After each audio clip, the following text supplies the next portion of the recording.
தேசிய கட்டட ஆராய்ச்சி நிறுவனத்தினால் மத்திய மாகாணத்தின் 2 மாவட்டங்களைச் சேர்ந்த 3 இடங்களுக்கு மண் சரிவு அபாயம் காரணமாக வெளியேறுவதற்கான சிவப்பு எச்சரிக்கை விடுக்கப்பட்டுள்ளது. இதற்கமைய கண்டி மாவட்டத்தின் உடுதும்பர, நுவரெலியா மாவட்டத்தின் நில்தண்டாஹின்ன மற்றும் வெலப்பனை ஆகிய பகுதிகளுக்கு இந்த சிவப்பு எச்சரிக்கை விடுக்கப்பட்டுள்ளது. இந்த அறிவித்தல் இன்று நண்பகல் 12 மணிக்கு வெளியிடப்பட்டுள்ளதுடன் இது அடுத்த 24 மணித்தியாலங்களுக்கு செல்லுபடியாகும் என தெரிவிக்கப்பட்டுள்ளது. இதேவேளை மேலும் 3 மாவட்டங்களுக்கு அவதானமாக இருக்குமாறும் மற்றும் ஒரு 4 மாவட்டங்களுக்கு விழிப்பாக இருக்குமாறும் மண்சரிவு அபாய முன்னெச்சரிக்கைகள் விடுக்கப்பட்டுள்ளன. மேலும் பதுளை மாவட்டத்தின் கந்தகெட்டிய பகுதிக்கு 2ஆம் நிலை எச்சரிக்கை விடுக்கப்பட்டுள்ளதோடு மாத்தளை மாவட்டத்தின் வில்கமுவ பகுதிக்கும் நுவரெலியா மாவட்டத்தின் ஹங்குரான்கெத்த மதுரட்ட பகுதிகளுக்கும் 2ஆம் நிலை எச்சரிக்கை விடுக்கப்பட்டுள்ளது. இதே நேரம் பதுளை மாவட்டத்தின் பதுளை, ஹாலியல, பசரை, லுணுகளை, வெளிமடை, மீகாகிவுல ஆகியவற்றிற்கு 1ஆம் நிலை எச்சரிக்கை விடுக்கப்பட்டுள்ளதோடு கன்னி மாவட்டத்தின் தொழுவ பகுதிக்கும் மாத்தளை மாவட்டத்தின் அம்பன்கங்கை கோரளை பகுதிக்கும் மொனராகலை மாவட்டத்தின் பிபிளை பிரதேசத்துக்கும் 1ஆம் நிலை எச்சரிக்கை விடுக்கப்பட்டுள்ளது. இதே நேரம் இன்று நாட்டின் மிக குறைந்த வெப்பநிலை 14.2 பாகை செல்சியஸாக நுவரெலியா வானிலை நிலையத்தில் பதிவாகியுள்ளதாக வளிமண்டலவியல் திணைக்களம் தெரிவித்துள்ளது. இன்று அதிகாலை வளிமண்டலவியல் திணைக்களத்தின் பிராந்திய நிலையங்களில் இருந்து கிடைக்கப்பெற்ற தரவுகளின் அடிப்படையில் இது சமர்ப்பிக்கப்பட்டுள்ளது. இதேவேளை நேற்று அதிகபட்ச மழை வீழ்ச்சியாக 173.5 மில்லிமீட்டர் அம்பாறை மாவட்டத்தின் லகுகள பிரதேசத்தில் பதிவாகியுள்ளதாக அறிவிக்கப்பட்டுள்ளது. நேற்று காலை 8:30 மணி முதல் இன்று காலை 8:30 மணி வரையான 24 மணித்தியால கால பகுதிக்குள் வளிமண்டலவியல் திணைக்களத்தின் மழைவீழ்ச்சி நிலையங்களில் பதிவான மழைவீழ்ச்சிக்கு அமைய இது சமர்ப்பிக்கப்பட்டுள்ளது. இதே நேரம் காலி பிரதேசத்தில் இன்று பெய்த மழை காரணமாக அந்நகரின் பல வீதிகள் நீரில் மூழ்கியுள்ளதாக தெரிவிக்கப்படுகிறது. காலி வக்வெல்ல வீதி காலி போலீஸ் நிலையத்திற்கு அருகில் நீரில் மூழ்கியுள்ளதாக தெரிவிக்கப்படுகின்றது. இதேவேளை காலி வக்வெல்ல வீதியூடான போக்குவரத்துக்கும் இடையூறு ஏற்பட்டதாக காலி போலீசார் தெரிவிக்கின்றனர். இதே நேரம் டிட்வா புயலை எதிர்கொள்வதற்கு முன்னாயத்தம் இல்லாமை குறித்து ஆய்வு செய்து அறிக்கை சமர்ப்பிப்பதற்காக எதிர்க்கட்சி முன்மொழிந்த விசேட தெரிவுக்குழுவின் தலைமைத்துவத்தை எதிர்க்கட்சிக்கு வழங்குமாறு எதிர்க்கட்சியின் பிரதம கொறடா கயந்த கருணாதிலக்க இன்று பாராளுமன்றத்தில் கோரிக்கை விடுத்தார். அத்துடன் விசேட தெரிவுக்குழுவின் அமைப்பை மாற்றுமாறும் அவர் கோரிக்கை விடுத்தார். குறித்த தெரிவுக்குழுவை நியமிக்குமாறு கோரி பாராளுமன்ற உறுப்பினர்களின் கையொப்பத்துடனான எழுத்துமூல கோரிக்கையொன்று கடந்த டிசம்பர் 18ஆம் தேதி சபாநாயகரிடம் கையளிக்கப்பட்டதாக பாராளுமன்ற உறுப்பினர் சுட்டிக்காட்டினார்.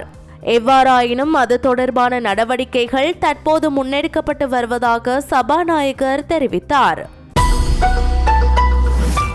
இலங்கைக்கு தென்கிழக்காக வங்காள விரிகுடா கடற்பரப்புகளில் நிலை கொண்டிருந்த கீழ் வளிமண்டல தளம்பல் நிலை தற்போது ஒரு குறைந்த அழுத்த பிரதேசமாக வலுவடைந்துள்ளதாக வளிமண்டலவியல் திணைக்களம் தெரிவித்துள்ளது. இத்தொகுதியின் தாக்கம் காரணமாக ஜனவரி 8ஆம் தேதி முதல் நாட்டில் குறிப்பாக வடக்கு, வடமத்திய, கிழக்கு, ஊவா மற்றும் மத்திய மாகாணங்களில் மழையுடனான வானிலை அதிகரிக்கும் என எதிர்பார்க்கப்படுவதாக அந்த திணைக்களம் வெளியிட்டுள்ள வானிலை அறிவிப்பில் தெரிவிக்கப்பட்டுள்ளது. கிழக்கு, மத்திய, ஊவா, வடமத்திய மற்றும் வடக்கு மாகாணங்களில் அவ்வப்போது மழை பெய்யக்கூடும். ஊவா மாகாணத்திலும் நுவரெலியா, மாத்தளை, பொலன்னறுவை, மட்டக்களப்பு மற்றும் அம்பாறை மாவட்டங்களிலும் சில இடங்களில் 100 மில்லிமீட்டர் அளவான பலத்த மழை பெய்யக்கூடும். ஏனைய பிரதேசங்களில் பிற்பகல் வேளைகளில் ஆங்காங்கே மழையோ அல்லது இடியுடன் கூடிய மழையோ பெய்யக்கூடும்.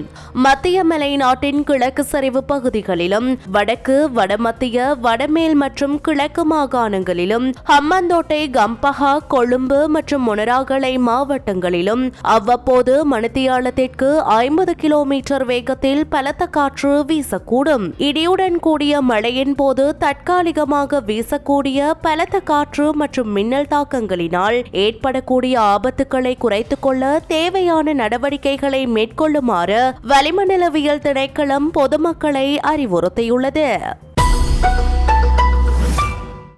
டிட்வா சூறாவளியால் பாதிக்கப்பட்டுள்ள ரயில் பாதைகளை இந்திய நிதியுதவியுடன் புனரமைக்க திட்டமிடப்பட்டுள்ளது. அதன்படி ரம்புக்கணையில் இருந்து பேராதனை வரையிலான ரயில் பாதையை இந்தியா வழங்கிய கடன் வசதியை பயன்படுத்தி புனரமைக்க திட்டமிடப்பட்டுள்ளது. ரம்புக்கணை கடுகண்ணாவு வரையான பாதை புனரமைப்புக்காக மதிப்பிடப்பட்ட செலவு 74 மில்லியன் அமெரிக்க டாலர்களாகும். கடுகண்ணாவு பேராதனி ரயில் பாதையின் கட்டுமானத்திற்கு 2 மில்லியன் அமெரிக்க டாலர்கள் செலவாகும் என மதிப்பிடப்பட்டுள்ளது. இதற்கிடையில் வடக்கு ரயில் சேவையின் மகவ ஓமந்தை பிரிவை புனரமைக்க இந்திய உதவியுடன் மதிப்பிடப்பட்ட 5 மில்லியன் அமெரிக்க டாலர்கள் பயன்படுத்தப்படும். இந்த பிரிவின் புனரமைப்புக்கான நிதியை மானியம் மூலம் வழங்க இந்தியா ஒப்புக்கொண்டுள்ளதாக ரயில் திணைக்களம் தெரிவித்துள்ளது. மின்கட்டணம் உயர்த்தப்பட்டால் அனைத்து வகையான உணவுப் பொருட்களின் விலைகளும் அதற்கேற்ப உயர்த்தப்படும் என்று அகில இலங்கை உணவகம் உரிமையாளர்கள் சங்கம் தெரிவித்துள்ளது.